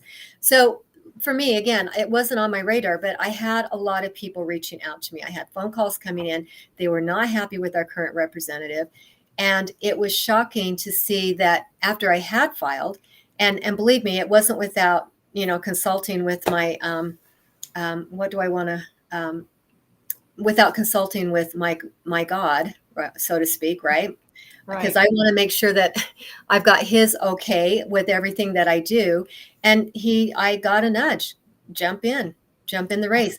And the thing is, my opponent was running without an opponent. And so I was praying, come on, somebody jump in, please. It's so important. Tina Cannon was at my home last night, and we had a Meet the Candidate event. She did such an excellent job on educating our guests how important it is that we challenge our elected officials when they run for office. So true. Because, man, if we don't, they get egos that go out of this world. And right? then they do things that are out of this world because they don't think they're going to be held accountable. Nobody's questioning them, and they're not threatened. They can just do anything they want to. And if you know, power unchecked leads to ultimate power, which is tyranny. Exactly. So that's basically, you're making a great point there, because you're saying we're letting the power that they hold, that we've given over to them, go unchecked, because we're almost just saying, what we're saying when we don't challenge them is that we think the job you did was so good, we're not going to run against you. And as I just said, only 16% of adults think education is going in the right direction. That means most of us know it's going in the wrong direction, and we need to check them for that. And so the fact that nobody was jumping in at the very last minute, and I mean very last minute, I grabbed a couple of my grandkids so they could learn the process. Mm-hmm. Took them down to the Salt Lake County Clerk's office, and we filed to run for school board. And 5 to 5 on the last day. Yeah, 5 to 5, basically, yes. And It was cute because my grandkids were so excited, and they go, well, can my parent, well, first they go, can we vote for you? And I said, well, you're not old enough. And I'm not going to make it so you can, because we don't think the little children should vote. Yeah, we're not going to have tenure. Although, don't give any of our legislators any ideas, because Exactly. They've run some crazy bills. They have. Geez. Anyway, okay, so I went ahead and filed, and just thought, you know what, my opponent is going to have to earn this seat. Okay, she cannot have a pass. And within a couple of weeks, she again had an opportunity to show leadership. There had been pressure from the legislature to get rid of the CRT, and she refused to repeal the bill that kept CRT in the classroom. Critical race theory. Right. for the acronym, so our listeners will understand that. But it was shocking because I thought, wow, here is somebody who just is unable to make that right vote, even when she knows she's running for office. So I don't know if there's this insulation, like, we've got this, we're in this environment where we know we can win, and we're so far removed from the idea that we have to answer to the voters. Or I found that very surprising. And even this last week on Monday, this vote during the primary, where they willingly voted to support this grant money coming from the DOJ. Oh, this I was waiting for a minute to bring that up because there are so many issues to cover, Kris. This is one of the most important things I think that we're dealing with right now. And I have to be honest, as you stated, I am stunned. I am so surprised that those that have amazing opponents that are really phenomenal, that are really have a very good chance of winning, that even those incumbents are willing to vote for this to bring in the DOJ. Do you want to elaborate on that for our guests to understand what in the world they were doing? It's attached to a bill that the House, the Senate, I think it's a Senate bill. So that the legislature passed this year. Yeah, and it's tied into, the whole idea behind it is a very noble and important idea, because it's tied into keeping our schools safe from mass shootings and what leads up to a mass shooting, because this particular bill is tied to an individual, a student from the Broward County, who was part of the Parkland shooting in Florida, and which is a very sad heartbreaking event, super horrific. And this particular student, Alex, his life was taken, and so his father has created this. I'm trying to think exactly what it was. It's not a foundation. I don't have the right word in front of me. I thought it was a foundation, so I'm sorry. Is it a foundation? Maybe it is, but it's designed to help schools have a better, it's actually designed to help parents understand and watch and see what's happening at the school, because the problem that was happening in Parkland is that, and again, this stemmed from, I believe it was tied into the Obama administration kind of getting their fingers and tentacles into local schools, but there were incentives. If your school had very great outcomes on behavior, then you got awards for that. Right. So what would happen, and I'm using really broad terms for this, but this is basically the gist of it. So what would happen is you had these particular schools, Parkland High, for example, that had no incidents of any kind of dangerous behavior. No threats, no bullying, 100%, no problem. We have no problems with anything like that in our school. And then one day they have a mass shooting. Right. So how do you go from 0 to off the charts? Massive, just off the charts. Okay, so obviously there was a breakdown, and that was, after Governor DeSantis got into office, they went in and he had to just totally house clean Broward County. That was one of the most corrupt counties that he had in his state, and possibly in the whole United States. And so there was a lot of problems that were down there. So after that mass shooting, which was, again, horrible, a few of our legislators, and I think it included Representative Wilcox. Yes. And others, and some school board members. And I'm hearing this just because I was listening in on the hearing that happened on Tuesdays. Right.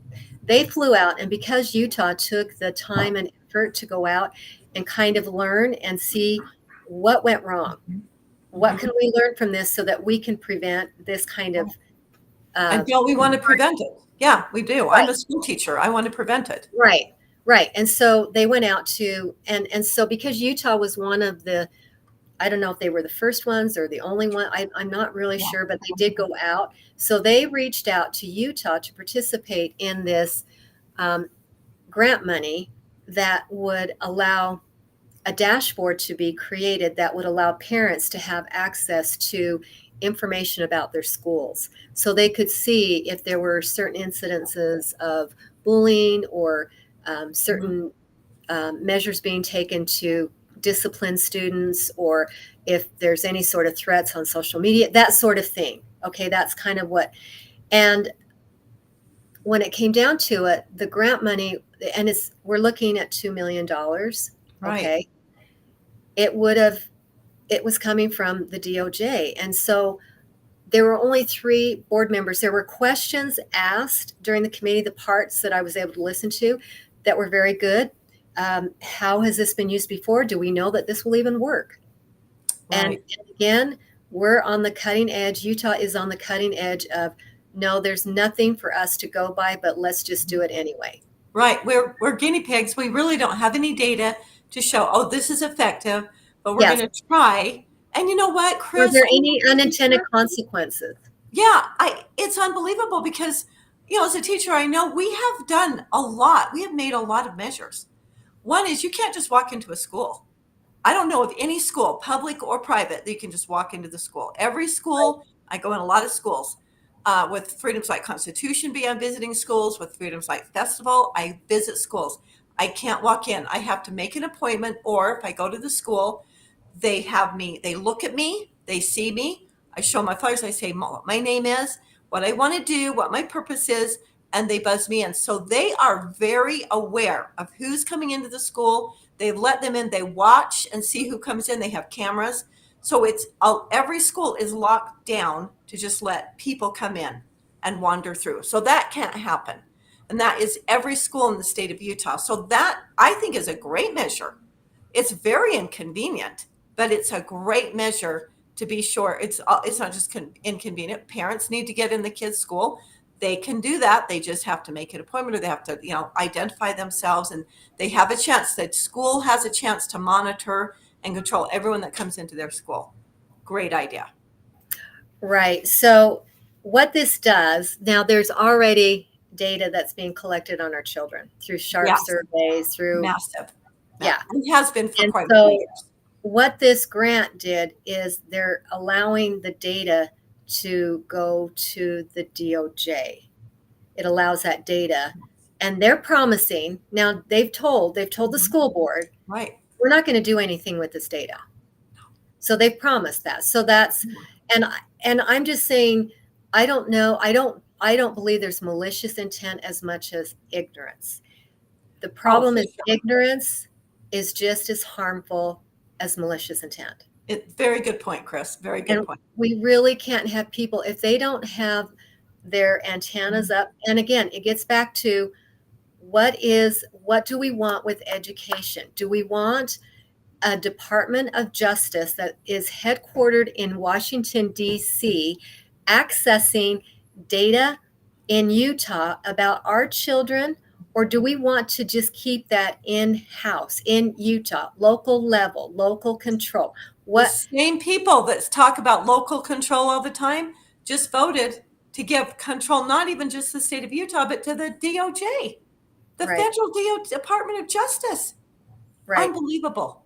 Yeah. We had a Meet the Candidate event last night, as I mentioned just earlier, and the candidate, Frank Mylar, running for Attorney General, was shocked that they would do that they would allow that step, that openness, that ability to attach themselves to Utah, to our children, to our data.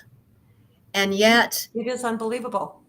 Yes. And so the problem is we have a 15 board member. That's not the problem. It's just that's the way the board is defined. Yeah, that's we have 15 districts throughout the state of Utah. And every other year, you either have 7 seats up for election every 2 years. And then the following 2 years, the other 8 seats. So this year, there were 7 seats up for reelection. And the Republican Party was able to get, some of them had incumbents, but in Salt Lake County, they had a goal to get every seat contested, at least with a Republican, right? Right. Which is a noble goal in Salt Lake County. That's a lot of work. And they worked really hard, and they found that was the only seat, the state school board seat, District 6, is the only one they did not find an opponent for the Democrat, unfortunately. So that seat is going to retain a Democrat for another 4 years. Okay. Yeah. But what's interesting, out of this 15-member body, 13 of them are Republicans. Okay. So if they're Republicans and they honor our state constitution, our state, the party platform, Republican bylaws, the Republican platform. Party platform at the county, at the state level. Well, some are at state, some are at county. We won't get into that. But, and then just follow the U.S. Constitution. There is no way any of those Republicans could have voted for that, rule or that grant money. They couldn't have voted for it. They couldn't have.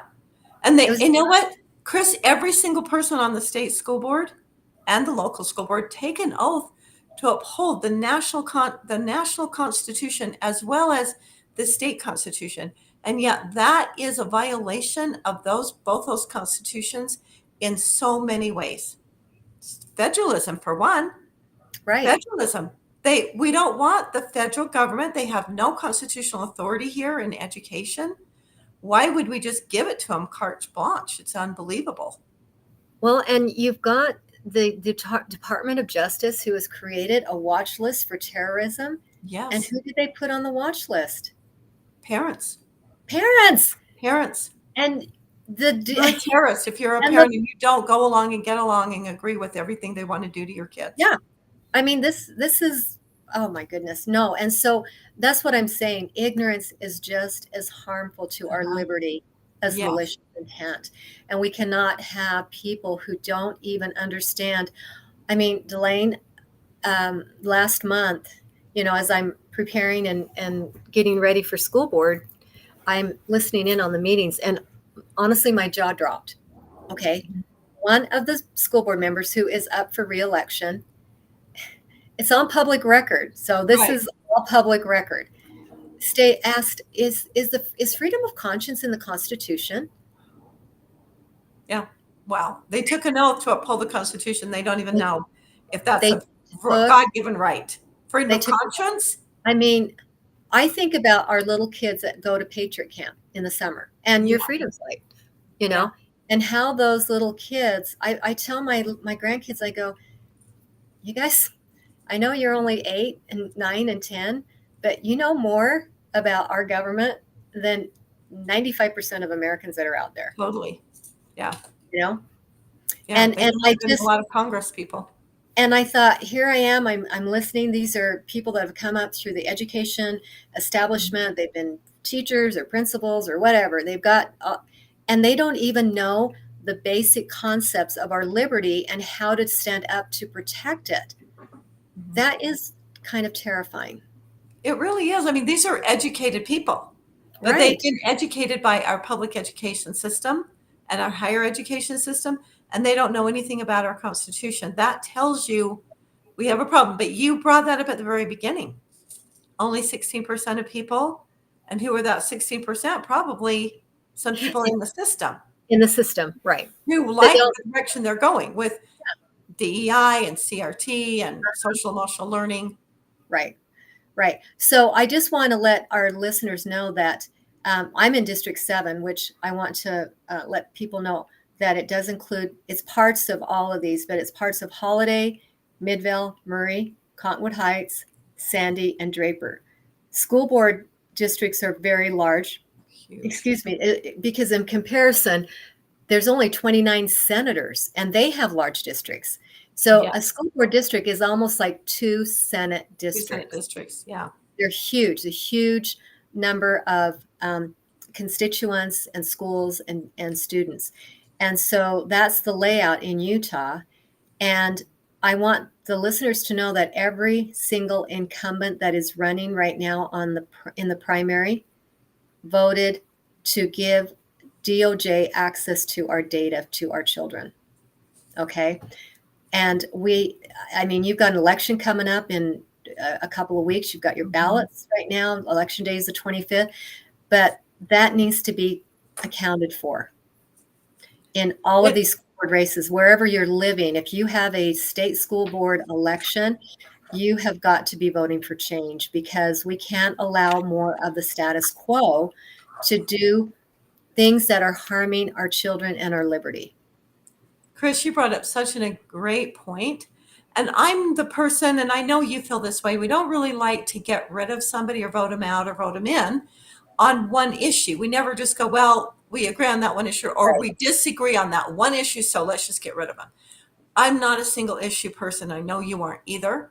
But this is an issue that you basically, what we've just done is completely surrendered our entire education system at every level to not even just the federal government, but to the DOJ. And Right. that is an issue that has so many tentacles in it and so many consequences to it, that is an issue. It makes anyone who voted for that unfit for public office. Every person who voted for that must be replaced. They are unfit. They lack wisdom or understanding. They lack, something.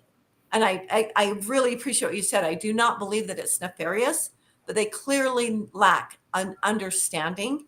And they've taken an oath. They have violated their oath of office to keep the separation of powers, federalism.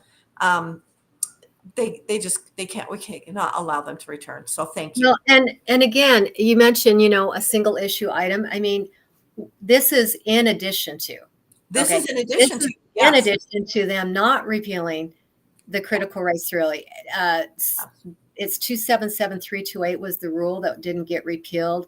It's in addition to them not addressing harmful, sexually degenerate material that is in our libraries. And this afternoon, there's going to be more votes. They're in meeting today, and so there'll be more votes, and there could be some more things to add to that list before the day is out, right? We don't know. We'll have probably, to. but yeah, not getting, the pornography in the schools it's illegal for anyone else. That just seems like a heavy lift. Just get that out of the schools. That is so simple. I just don't understand how anybody thinks that this is a good idea. Yeah, we want our children to be safe, but we can do that in Utah our own way. And we have such a great example of Davis County, Right. where DOJ came in, and has that proved to be a good idea? It has been a nightmare. And I just can say, I don't know every parent in Davis County, obviously, but I know every parent I know in Davis County is devastated by that, upset by it. And we've been working very hard to try to get the DOJ out of Davis education and Davis School District. And it's not been a positive experience. It has not been positive at all. No, there's that to me was a common sense up and down sort of vote. And yes, however they were able to justify that where they felt like that was important. And again, we're talking $2 million when in the education annual budget is what, $8 billion. And also the bill that created this need for the dashboard and all of this that was written had no fiscal note attached to it. So go back to the legislature and say, we're needing this funding. If you can't find it within your own budget, because $2 million in their vast expanse of budgeting is like pennies. It's so minute. And so it's just such a small amount. But I want some of the, you might have listeners that don't know my background and don't know a lot about me, other than I have been a radio show host and podcast on Liberty Moms with you and other hosts. But this is kind of an interesting place for me to serve, because these are my roots. Yeah. I mean, I went to all of my whole entire education as a young K through 12 student happened in this district. Absolutely. Okay, so I graduated from Cottonwood High. I went to Bonneville Junior High. I've been to Woodstock Elementary, Howard R. Driggs, Twin Peaks. I've been to numerous schools. So I just really feel like I have a sense of community because I'm from this community. Right. And so I grew up in this area, and be that as it may, I lived up in Davis County for a big period of time and became friends with you up in Davis County. and have Yes. many, many good, close, wonderful friends up there. Yes. But found myself right back in the area where I grew up in. And I love this area. It's so convenient for a lot of things. And I really do love where I live. Oh, And it's lovely. It's I wonderful. just find it interesting that now I have an opportunity to serve and and make a difference, because we've got to just, we've never had, I was talking to someone the other day and they said, well, it's just been a long time since we've had a conservative majority on the board. And I said, oh, it's been never. It's never happened my entire life. It has never been that way. So because it's been controlled. I mean, it was governor appointed until 2014. Yeah. And then we had our fellow neighbor up in Davis, and then another Breck England, filed a lawsuit challenging that law, that the way the school board was being selected, because that's what it was. It was selected back then. He challenged that in court, and it turned out they ruled that it was unconstitutional, that this body of individuals who represent their constituents should be voted on by those constituents. Like, no brainer, right? Right. Yeah. This is not proposed by a conservative either. I mean, Breck England, although it's the same last name, this is a very liberal mentality person. But he's like, well, even he could understand. He's like, no, this should be voted on. We're representing the people. The people should vote. Right. So, yeah. Thank you, Breck. Yeah. So, right. Thank you, Breck, because he was able to get this overturned so that it could get back into the hands of the people. So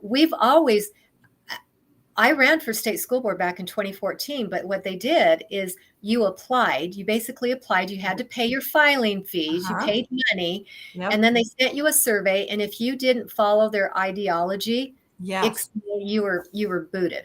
They didn't even consider you if you didn't follow their ideology. So, and we knew that when we filled out the application, but we're not people to lie. I applied at that time too, but I'm not one that could actually lie about it, although there are people who will. Yeah. So what happened is so to say that at one time it's been conservative, it's never been. It's always been controlled by the education community. Okay. Well, that's why they didn't want it to be partisan, because then it's really hard to tell someone's ideology, and it's hard for voters to know, well, where do they really stand? And it ends up being the sign wars. Whoever has most signs up wins.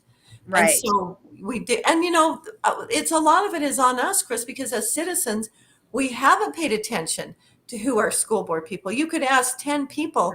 You would be lucky if one of those, if 1 in 100 people knew who their state school board member was.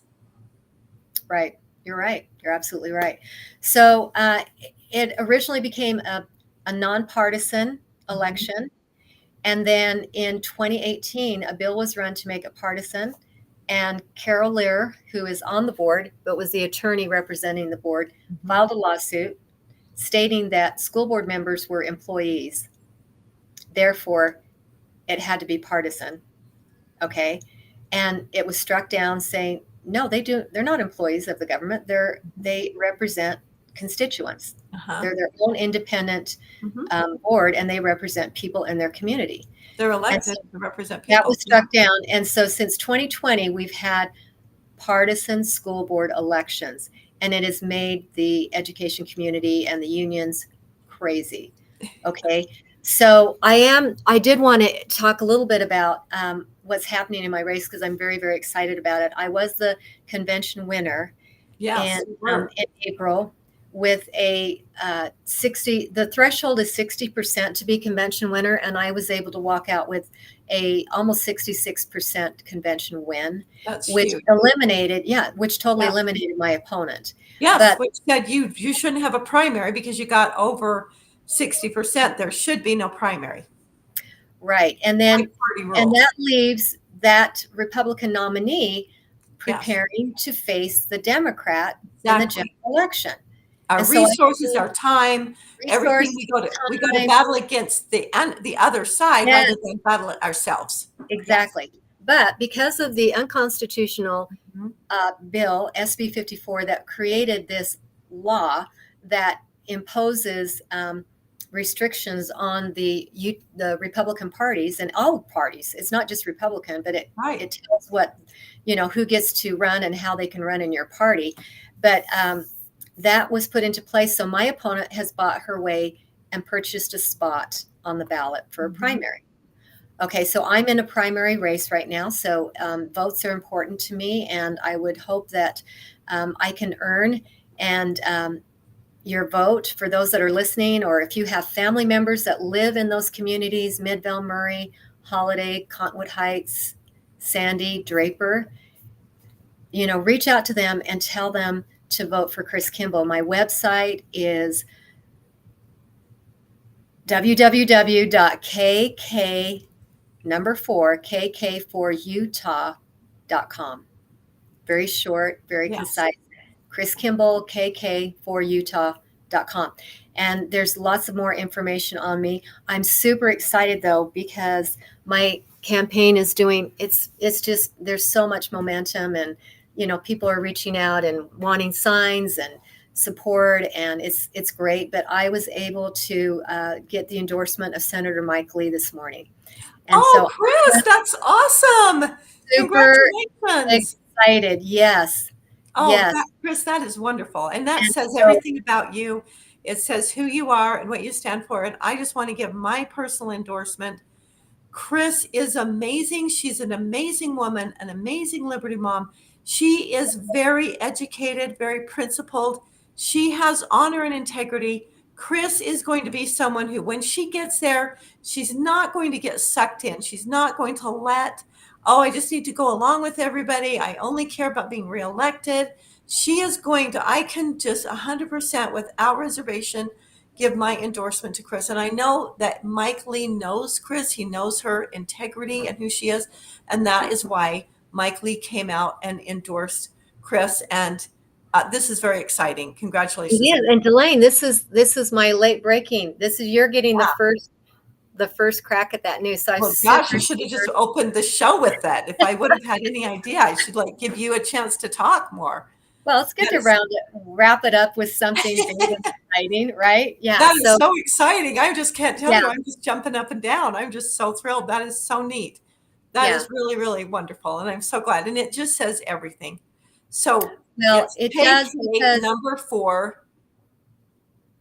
When you're a Republican primary. And so you need to be able to distinguish yourself from your opponent, because you're both Republicans. Yes. And I had someone ask me at an executive committee meeting a couple of weeks ago, what makes you different from your opponent? I said, well, great question. Guess what? I haven't created the mess that education is in. Right. I go, I'm challenging.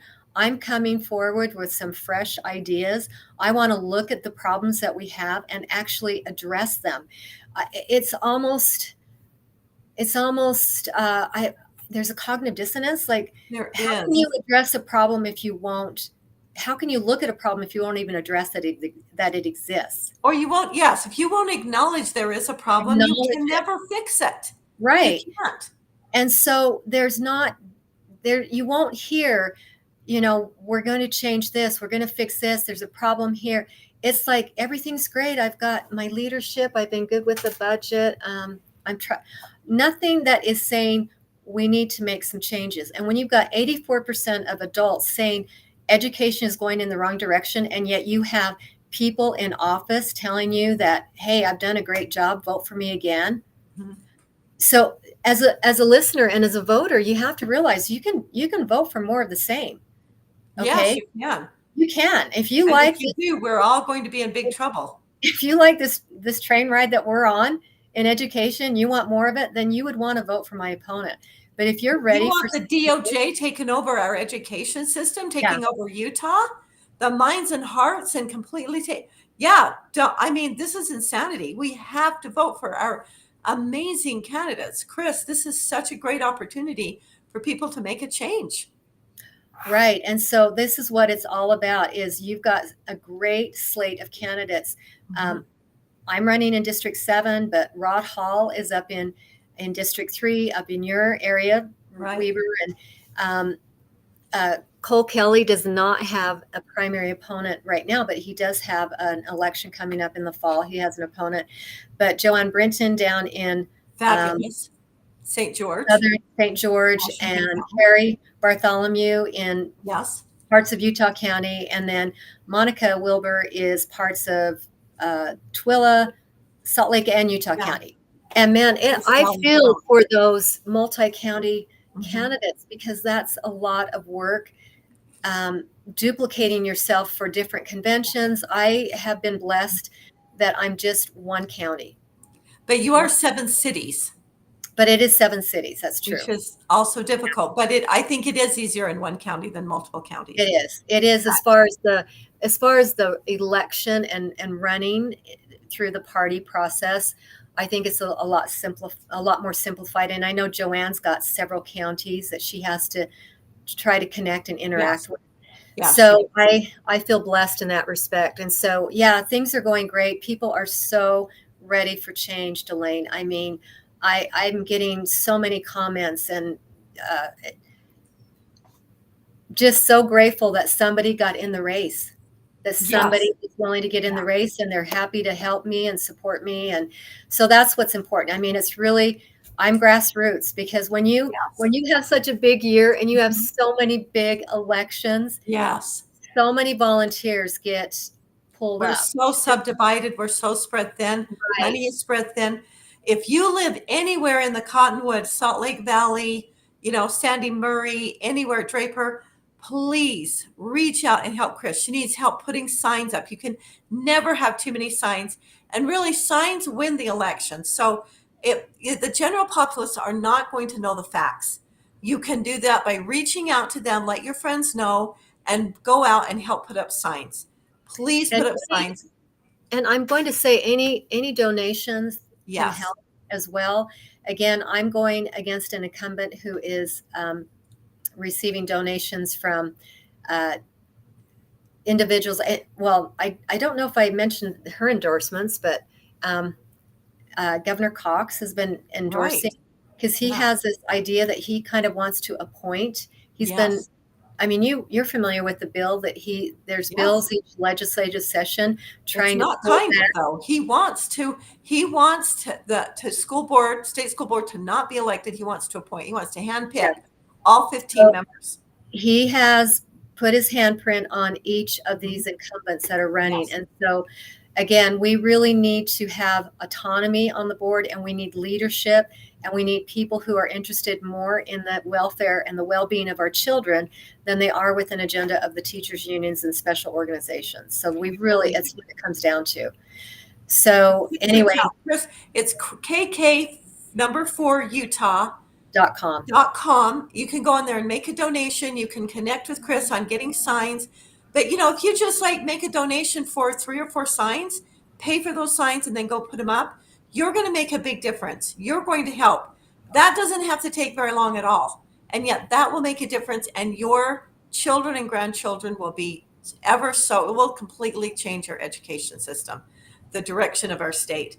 Okay, Kris, I know our time is up, but I want to mention there's somebody that we're forgetting. So there's Kris Kimball, Monica Wilbur, there's Rod Hall that is up in Davis County. There is Carrie Bartholomew in Utah County, Joanne Brinton in St. George, Washington County. And Cole Kelly Cole Kelly. Yeah, and he's not in a primary. He was able that's right.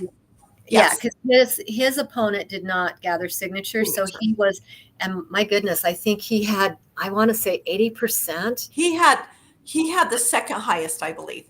Yes. I mean, it was amazing. Joanne just crushed it with 80%. He had the highest of anyone in the state. She had the highest. She just crushed it. And yet here she is in a primary. The people who met both said, oh, definitely, Joanne is our candidate. We absolutely want her. She's amazing, like Kris is, and yet she still has to run a primary because her opponent bought her way with money, bought her way onto the ballot, and now there has to be a primary. And Joanne has to spend all this time and raise all this money, and the UEA and the NEA is funding her opponent. And so Yeah, so please do what you can. It is exciting that we have this opportunity to support our state school board members. So, Kris, thank you so much for being with us today. Thank you so much for running. I just adore you. You're amazing. Any last moment, any last parting thoughts that you want to share? Well, Dalane, I want to thank you for letting me come on and talk about my campaign. And it's been fun to be on the other side of the microphone. Okay. But I'm just going to ask the listeners to make sure that you vote for Kris Kimball on state school board if you live in District 7. And if not, encourage family, friends, and neighbors to do so, because the only way we can have real change at the board level is when we get the majority. And if we can get the slate of candidates elected, my goodness, you're going to see some amazing changes, and changes for the good of our children. So whether it's my race or you know of other people in these other districts that we talked about, make sure that you get the word out so that we get these people elected. Wonderful. Thank you so much, Kris. Wonderful. Thanks so much for being with us. We hope you have a beautiful day, and remember that you are the guardian of your liberty. Thank you.